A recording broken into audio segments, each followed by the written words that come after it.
pagi Bapak Ibu, saudara-saudari yang kami kasihi di dalam nama Tuhan Yesus Kristus. Kita kembali bertemu di dalam ibadah online melalui YouTube channel Misi Batam. Sudah 2 bulan kita melaksanakan ibadah online dikarenakan COVID-19. Kita berharap dan bermohon kepada Tuhan agar COVID-19 segera selesai sehingga kita bisa beribadah bersama-sama di dalam gereja. Adapun tema dari ibadah online kita pada pagi ini yaitu iman yang sempurna. Selamat mengikuti ibadah online. Tuhan Yesus memberkati.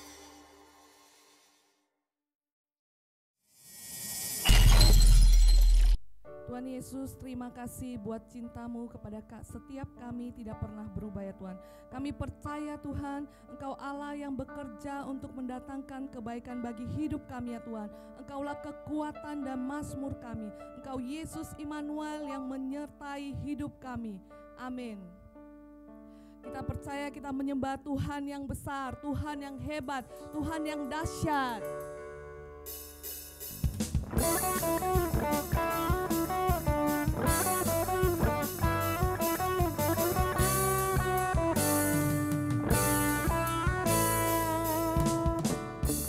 Tuhanlah kekuatan dan mazmurku, Dia gunung batu dan keselamatanku. Hanya padamu hatiku percaya, Kaulah menara dan kota perlindungan. Ku mau selalu bersyukur sebab cinta-Mu padaku takkan pernah berubah.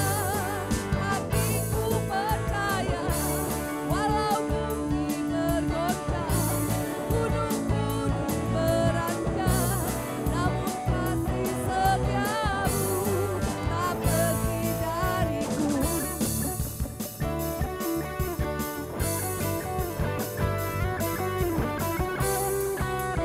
Engkau kekuatan dan mazmur kami Tuhan. Tuhanlah kekuatan dan mazmurku, Dia gunung batu dan keselamatanku. Hanya padamu hatiku percaya, Kaulah menara dan kota perlindungan. Ku mau selalu bersyukur sebab cinta-Mu padaku takkan pernah berubah. Hatiku percaya walau bumi bergoncang, gunung-gunung beranjak, namun kasih setiamu tak pergi dariku. Kami percaya kasih setiamu Tuhan tidak pernah pergi dari setiap kami.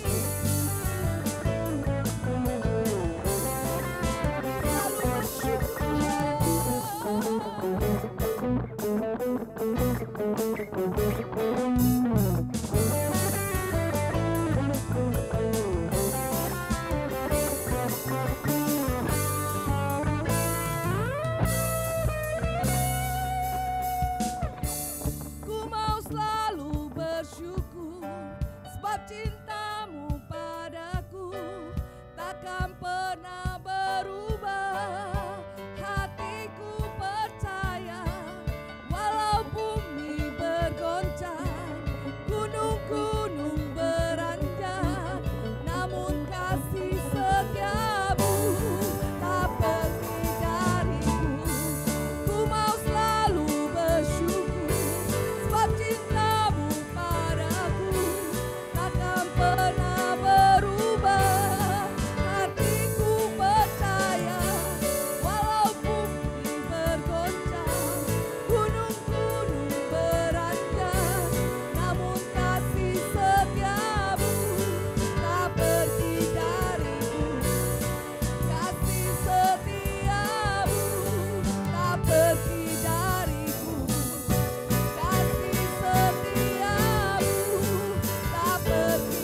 melebihi besar.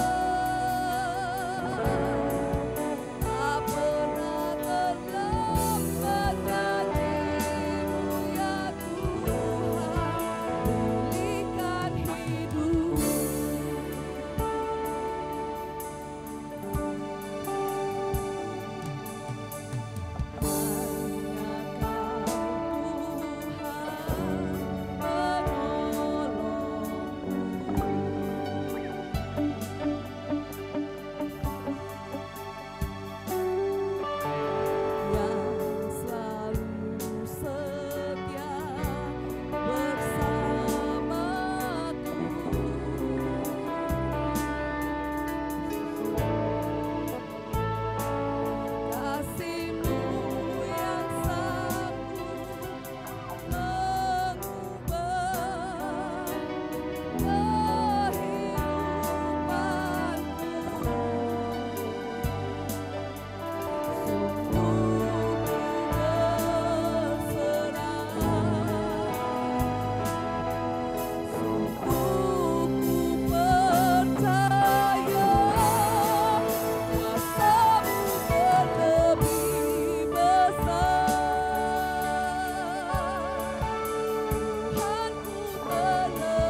Selamat hari Minggu untuk kita semua dan selamat datang di dalam ibadah online MDC Batam.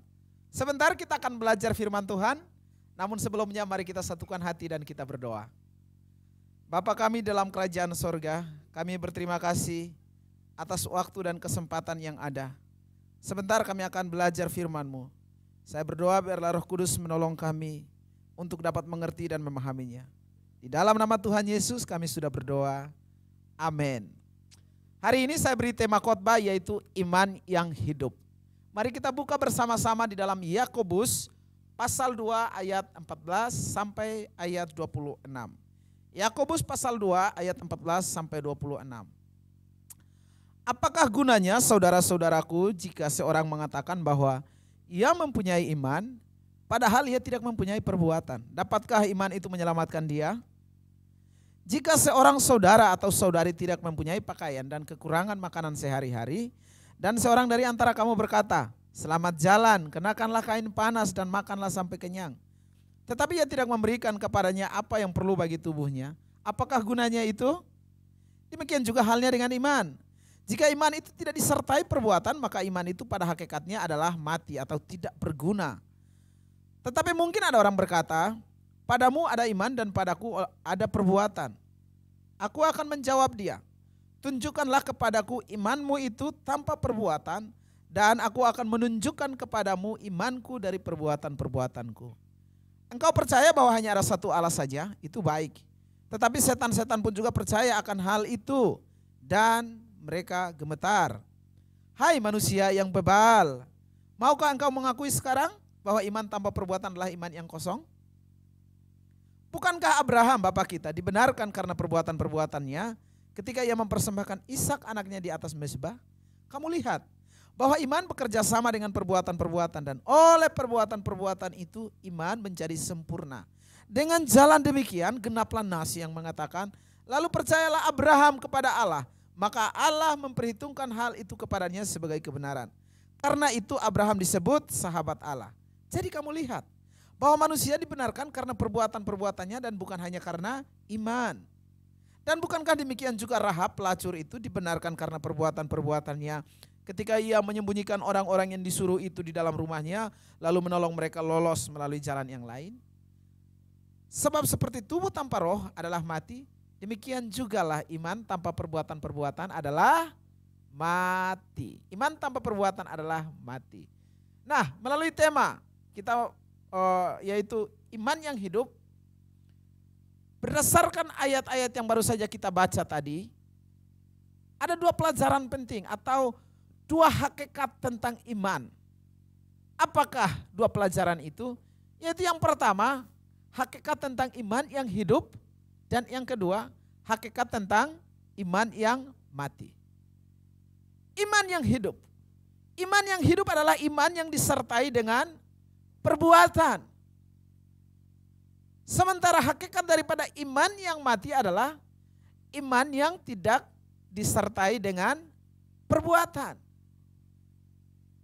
Sekali lagi, iman yang hidup adalah iman yang disertai dengan perbuatan. Sementara iman yang mati atau hakikat dari iman yang mati adalah iman yang tidak disertai dengan perbuatan. Di dalam ayat 14 Yakobus bilang begini, iman tidak disertai dengan perbuatan itu tidak ada gunanya. Kita lihat ayat itu sekali lagi. Ayat 14. Apakah gunanya saudara-saudaraku jika seorang mengatakan bahwa ia mempunyai iman padahal ia tidak mempunyai perbuatan? Jawabannya apa? Tidak ada gunanya. Ini sebenarnya pertanyaan retoris, pertanyaan retorika yang ditulis oleh Yakobus. Di dalam pertanyaan retorika itu sebenarnya sudah terkandung jawaban, yaitu tidak.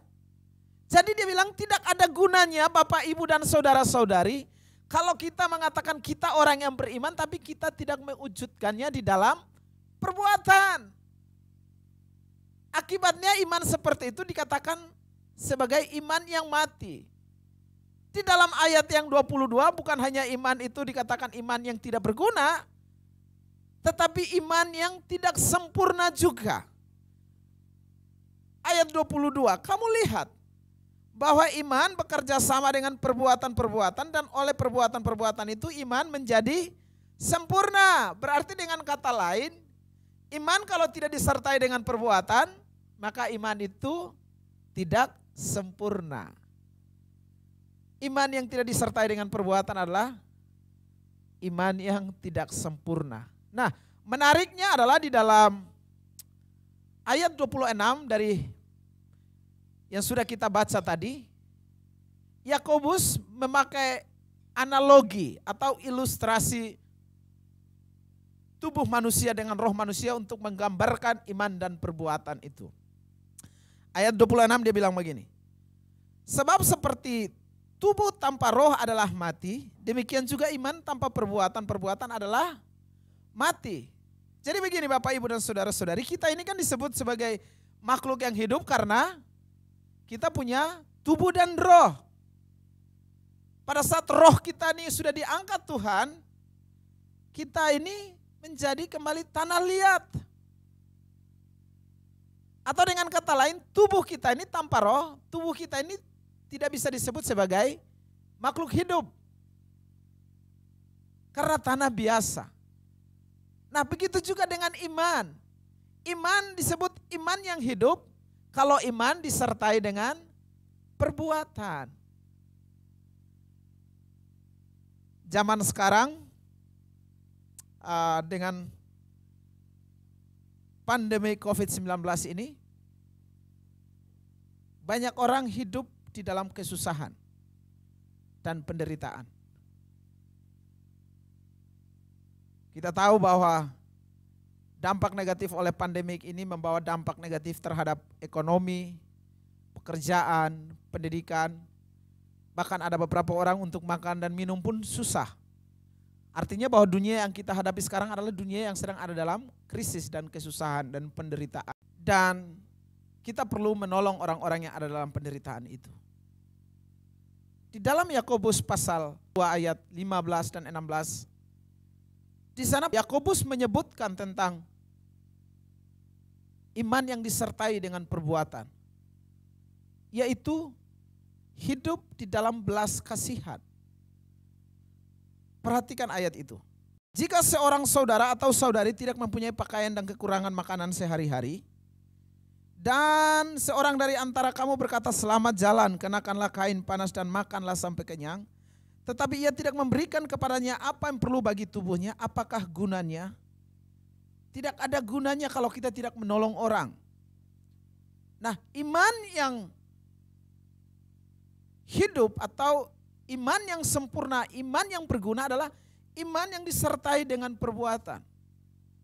Itu sebabnya kalau zaman sekarang kita lihat orang sementara susah, harusnya kita bantu mereka. Harusnya kita memberi bantuan untuk menolong mereka yang sedang susah. Itulah perbuatan daripada iman. Saya mengapresiasi beberapa dari Bapak Ibu jemaat yang membantu memberi uang, memberi donasi dana kepada gereja, kemudian gereja menyiapkan sembako untuk menolong mereka yang ada dalam kesusahan. Berapa kali gereja kita, khususnya MDC Batam, membagi sembako kepada orang-orang yang tidak mampu. Dan menurut saya ini adalah satu tindakan iman. Dan memang dunia hari-hari ini kita hadapi, dunia yang ada dalam krisis. Dan saya kira ini adalah kesempatan yang baik bagi anak Tuhan, bagi gereja, berdiri di tengah-tengah dunia yang sedang susah dan sukar ini untuk menyatakan iman mereka. Bukan lewat perkataan bahwa mereka adalah orang yang beriman, tetapi melalui tindakan nyata yang dapat dilihat orang, yang dapat dinikmati oleh orang, sehingga orang tahu, wow, mereka inilah orang yang beriman. Bukan supaya nama kita ini dipuji, bukan supaya kita dikenal sebagai orang baik, tetapi semata-mata supaya nama Tuhan dipermuliakan. Itulah iman yang hidup. Nah, ibu bapak dan saudara-saudari, hidup dengan iman yang sempurna atau iman yang hidup, atau dengan kata lain kalau kita hidup dengan iman, kita ini akan berkenan kepada Allah. Ibrani pasal 11 ayat 6. Di sana dikatakan demikian. Tetapi tanpa iman tidak mungkin orang berkenan kepada Allah. Tanpa iman tidak mungkin orang berkenan kepada Allah. Berarti kalau kita berkenan kepada Allah karena iman. Jadi kalau mau berkenan kepada Allah bagaimana caranya? Hiduplah di dalam iman. Iman membawa kita berkenan kepada Allah. Nah, selain iman membawa kita berkenan kepada Allah, kalau kita hidup dengan iman, kita akan mendapatkan pertolongan tepat pada waktunya. Kita dapat pertolongan Tuhan. Pertolongan itulah yang dialami oleh seorang perempuan tunasusila bernama Rahab, yang dikutip oleh Yakobus di dalam Yakobus pasal 2 ayat 25 yang kita baca tadi. Di dalam ayat itu Yakobus menyebut atau mengambil Rahab untuk menjelaskan tentang kehidupan mengenai iman dan perbuatan itu. Di sana ditulis demikian. Dan bukankah demikian juga Rahab pelacur itu dibenarkan karena perbuatan-perbuatannya ketika ia melalui jalan lain. Kisah tentang Rahab ini kita dapat temukan di dalam Yosua pasal 2 ayat 1 sampai ayat 21.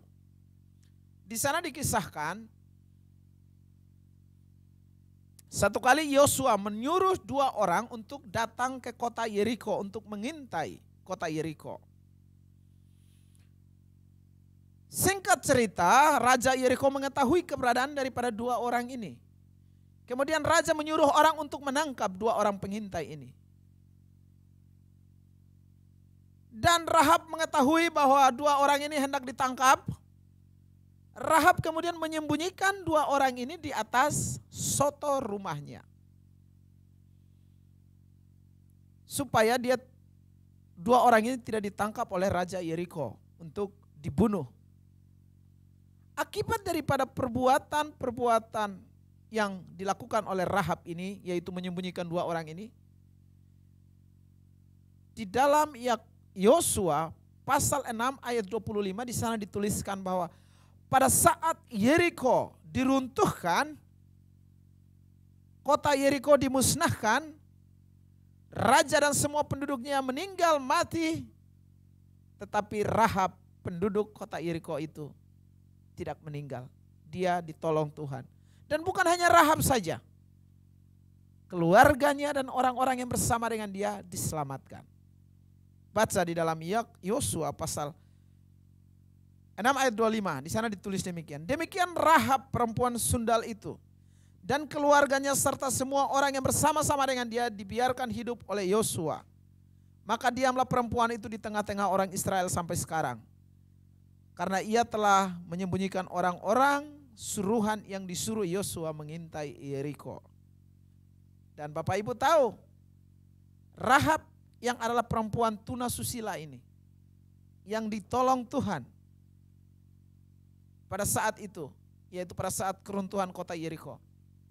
Kalau kita baca di dalam Matius pasal 1 ayat 5, Rahab perempuan tunasusila ini, dia termasuk salah satu orang terpenting di dalam silsilah keturunan dari Yesus Kristus. Silsilah keturunan Yesus sebagaimana dicatat dalam Matius pasal 1 ayat yang kelima, nama Rahab muncul di sana. Artinya apa? Kalau kita hidup dengan iman, kalau kita bertindak dengan iman, kita akan mendapatkan pertolongan Tuhan. Berapa banyak dari Anda yang sekarang sedang memerlukan pertolongan Tuhan? Anda sedang bergumul dengan berbagai persoalan Anda.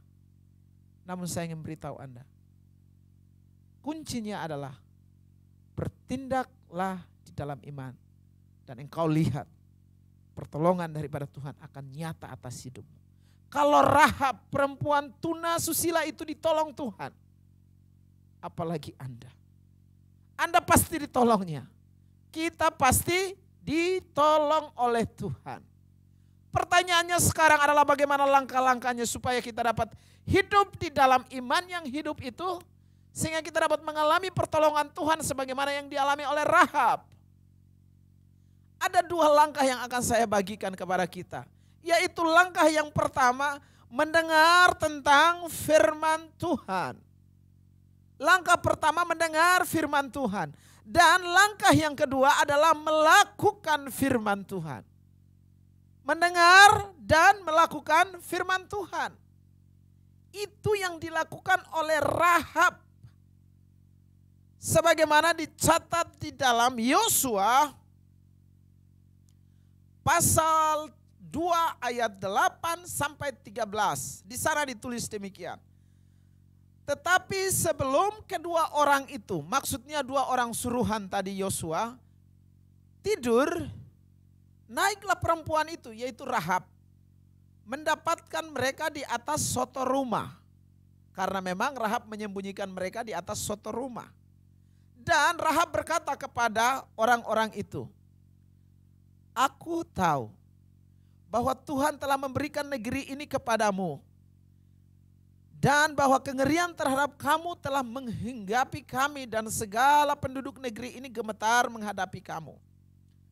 Pertanyaannya begini sebelum saya teruskan. Dari mana Rahab, perempuan sundal atau tuna susila ini tahu bahwa Tuhan telah memberikan negeri atau kota Yeriko kepada orang Israel? Dari mana Rahab tahu? Jawabannya ada di ayat yang ke-10. Di sana ditulis demikian, kalimat awal, ayat 10. Sebab kami mendengar. Dari mana Rahab tahu? Karena Rahab mendengar. Mendengar tentang apa? Rahab mendengar bahwa Tuhan mengeringkan air laut Teberau di depan orang Israel. Kata-katanya demikian, bahwa Tuhan telah mengeringkan air laut Teberau di depan kamu ketika kamu berjalan keluar dari Mesir, dan apa yang kamu lakukan kepada raja orang Amori yang di depan seberang sungai Yordan itu, yakni kepada Sihon dan Og yang telah kamu tumpaskan. Ayat 11, ketika kami mendengar itu, maksudnya mendengar tentang pekerjaan Tuhan mengeringkan laut Teberau, dan bagaimana Tuhan menolong orang Israel itu untuk menumpaskan musuh raja-raja seperti Amori, Og, dan Sihon. Maka perempuan itu dan orang-orang Yeriko menjadi takut. Bukan takut karena orang Israel, tetapi takut karena Tuhannya orang Israel itu adalah Tuhan yang hebat. Tuhan yang berdaulat di langit dan di bumi. Itu yang muncul di dalam ayat 11. Ditulis demikian. Ayat 11 bagian B. Sebab Tuhan Allahmu ialah Allah di langit, di atas, dan di bumi, di bawah. Karena Tuhan yang berkuasa, yaitu mengeringkan air laut Teberau supaya orang Israel lewat dengan selamat, membantu orang Israel untuk mengalahkan musuh-musuh. Karena Tuhan yang hebat itulah kemudian Rahab yang sundal ini berkata, bersumpahlah demi Allah itu, bahwa aku dan keluargaku tidak akan dimusnahkan ketika tembok Yeriko diruntuhkan atau pada saat orang Israel merebut kota Yeriko. Dan kita temukan di dalam ayat 25 pasal 6 kitab Yosua. Yosua pasal 6 ayat 25 di sana dikatakan Rahab dan keluarganya dibiarkan hidup oleh Yosua. Pelajarannya adalah pada saat kita tahu tentang Tuhan, kita mendengar tentang firman Tuhan, kita bertindak di dalamnya, itu mendatangkan pertolongan di dalam kehidupan kita. Zaman sekarang Bapak Ibu dan saudara-saudari, ibadah online, pesan makanan dan minuman bisa online juga. Seperti misalkan ibadah-ibadah online yang kita lakukan sekarang, firman Tuhan yang disampaikan itu direkam, kemudian ditaruh di YouTube. Setiap hari kita bisa akses itu. Kita bisa nonton dan melaluinya iman kita ini akan bangkit. Atau dengan sekarang gereja kita mempunyai yang namanya ibadah harian. pagi, siang, malam. Kita dapat mengakses itu dan kita dapat belajarnya. Sehingga iman kita ini makin kokoh. Iman kita ini adalah iman yang hidup. Hanya dengan demikian kita dapat melewati kesukaran yang ada. Kita dapat mengalami pertolongan Tuhan. Itu sebabnya saya mendorong Bapak Ibu Saudara-saudari. Ikutilah ibadah harian itu secara teratur. Dan juga ambillah waktu untuk mendengarkan firman Tuhan, khotbah-khotbah melalui YouTube. Dan Alkitab kan sekarang tidak hanya melalui buku, tinggal kita download aplikasi Alkitab kan sudah ada di handphone. Luangkan waktu untuk baca, dengar firman Tuhan, melaluinya iman kita ini akan bertumbuh dan kita dapat kuat dan mengalami pertolongan Tuhan.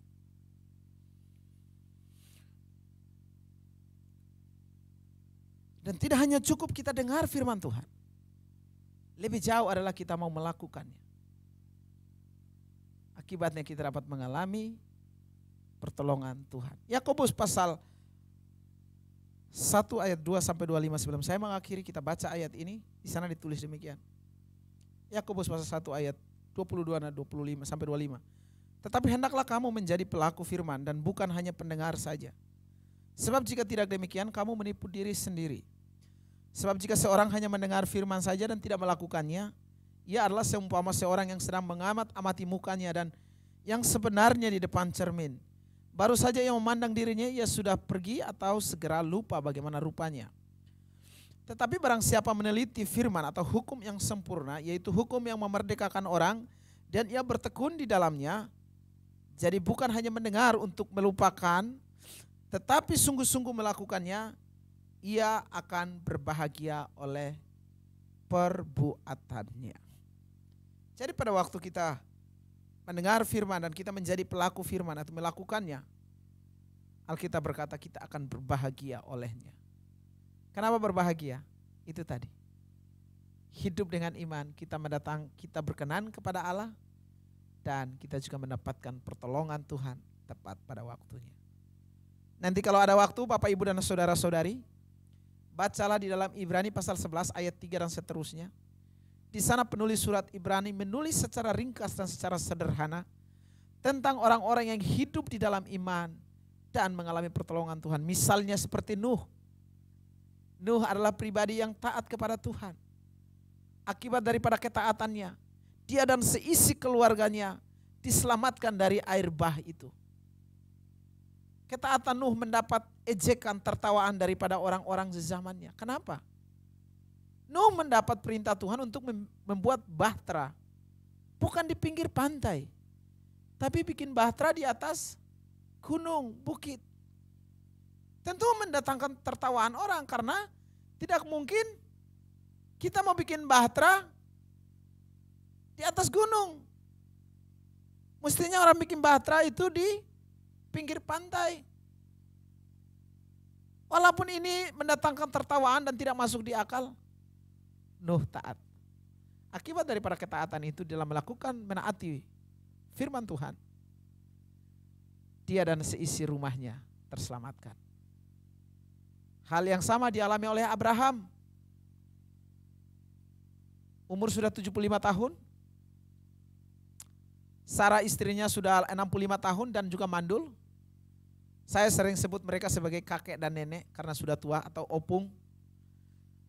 Tetapi perhatikan, Tuhan berjanji kepada mereka bahwa mereka akan mendapatkan keturunan seperti bintang di langit dan pasir di laut. Dan ini tidak masuk di akal kan? Tetapi tepat pada usia Abraham 100 tahun, yaitu menanti selama 25 tahun, Tuhan menyediakan janjinya. Kepada kedua orang ini, nenek dan kakek ini, mengalami mujizat pertolongan Tuhan. Tidak masuk di akal, tetapi karena taat mendapatkan. Bukan hanya Nuh, Abraham, masih banyak yang lain. Tetapi yang saya mau beritahu, kalau Nuh ditolong Tuhan karena ketaatannya melakukan firman Tuhan, mewujudkan tindakan imannya di dalam perbuatan. Kalau Abraham ditolong Tuhan, kalau Rahab ditolong Tuhan, Anda dan saya, semua kita juga akan ditolong oleh Tuhan. Sekali lagi kalau Nuh, Abraham, Rahab dan mereka yang lain, Sadrak, Mesak, Abednego, Musa dan seterusnya ditolong Tuhan, Anda dan saya, kita semua juga pasti ditolong Tuhan. Karena Tuhan setia kepada janjinya. Orang yang hidup dengan iman akan berkenan kepada Allah. Dan mereka yang memiliki iman yang sempurna itu akan mendatangkan pertolongan Tuhan atas hidup mereka. Jika Bapak, Ibu dan saudara-saudari percaya akan firman Tuhan ini, saya mau semua kita sekarang angkat tangan juga. Dan kita berdoa bersama-sama. Jika engkau percaya bahwa Tuhan setia pada janjinya, bahwa kalau kita hidup dengan iman, kita akan berkenan kepada Allah dan kita akan mendapatkan pertolongan Tuhan. Tidak usah lihat kanan dan kiri dan angkat tanganmu dan kita berdoa bersama-sama sekarang. Ya Tuhan, kami berterima kasih buat firman-Mu, bahwa Engkau setia kepada janji-Mu, bahwa penyertaan-Mu sempurna, bahwa Engkau tidak pernah berdusta terhadap umat-umat-Mu. Atas dasar kesetiaan-Mu terhadap janji-Mu itulah ya Tuhan, kami datang mengangkat tangan kami sebagai tanda kami berserah kepada Engkau. Sebagai tanda kami memerlukan pertolongan-Mu ya Tuhan. Kami menaruhkan masa depan kami. Kami pasrahkan hidup kami ke dalam tangan-Mu. Kami tahu bahwa hidup kami aman, tentram di dalam Tuhan. Terima kasih Tuhan buat firman-Mu yang menguatkan iman kami, yang mengingatkan kami kembali bahwa di dalam Tuhan ada pertolongan, di dalam Tuhan ada kemenangan, di dalam Tuhan ada jalan keluar. Terpujilah nama-Mu ya Tuhan. Dan sekarang kami mau berdoa ya Tuhan untuk bangsa dan negara kami. Tuhan tolong bangsa kami. Tuhan tolong presiden kami di dalam mengambil kebijakan untuk menghadapi COVID-19 ini. Kami tahu hikmat Tuhan tidak terbatas. Itu sebabnya kami berdoa memohon kepadamu memberkati presiden kami. Kami juga berdoa meminta perlindungan-Mu terhadap tenaga-tenaga medis. Mereka yang ada di garda terdepan untuk menolong korban-korban COVID-19 ini. Biar pemeliharaan Tuhan atas mereka ya Tuhan. Kami menyerahkan seluruh kehidupan kami ke dalam tangan kasih-Mu. Kami percaya bahwa kami aman bersama dengan Tuhan. Kami kuat di dalam Tuhan. Hanya di dalam nama Yesus Tuhan kami berdoa. Semua kita yang percaya katakan amin, amin. Tuhan memberkati. Terima kasih kami ucapkan kepada Saudara Jacob Baros yang sudah menyampaikan firman Tuhan, dan juga kepada seluruh jemaat MDC Batam yang sudah mengikuti ibadah online. Minggu depan tanggal 31 Mei tahun 2020 tetap kita melaksanakan ibadah online. Persembahan, persepuluhan dan persembahan umum bisa ditransfer ke rekening yang sudah ditentukan atau bisa langsung ke satelit masing-masing. Untuk satelit Batu Haji diserahkan ke Saudari Yanti, dan untuk satelit Sungai Panas diserahkan ke Bapak Gedeon. Demikian pengumuman yang kami sampaikan. Sebelum kita mengakhiri ibadah, kita berdoa terlebih dahulu. Bapa kami yang di surga, yang kami kenal di dalam nama Tuhan Yesus Kristus, kami mengucapkan syukur dan terima kasih kepada-Mu hingga pada saat ini, karena Engkau sudah memberkati kami, menyertai kami di dalam kami menjalani hari-hari kami. Bahkan juga kami sudah mendengarkan sebagian daripada kebenaran firman-Mu. Kiranya firman yang sudah kami dengarkan Engkau menteraikan di dalam kehidupan kami. Seluruh jemaat-Mu kami serahkan ke dalam kuasa-Mu, supaya Engkau yang memberkati mereka dimanapun mereka berada. Bahkan apapun yang menjadi pergumulan mereka pada saat-saat ini, Engkau yang berkuasa, Engkau yang membuat mereka memberi yang terbaik Bapa. Bapa di surga, bahkan juga yang melayani pada pagi hari ini, kami serahkan ke dalam tangan-Mu. Engkau yang memberkati apapun yang mereka lakukan, Engkau perhitungkan. Bapa di surga, kami serahkan seluruh kehidupan gereja kami hanya di dalam tangan pengasihan-Mu. Mari kita terima berkat daripada Tuhan kita, anugerah daripada Yesus Kristus, cinta kasih daripada Bapa di surga, penyertaan Roh Kudus menyertai kita hari ini sampai selama-lamanya. Di dalam nama Tuhan Yesus Kristus kita sudah berdoa dan mengucap syukur. Amin.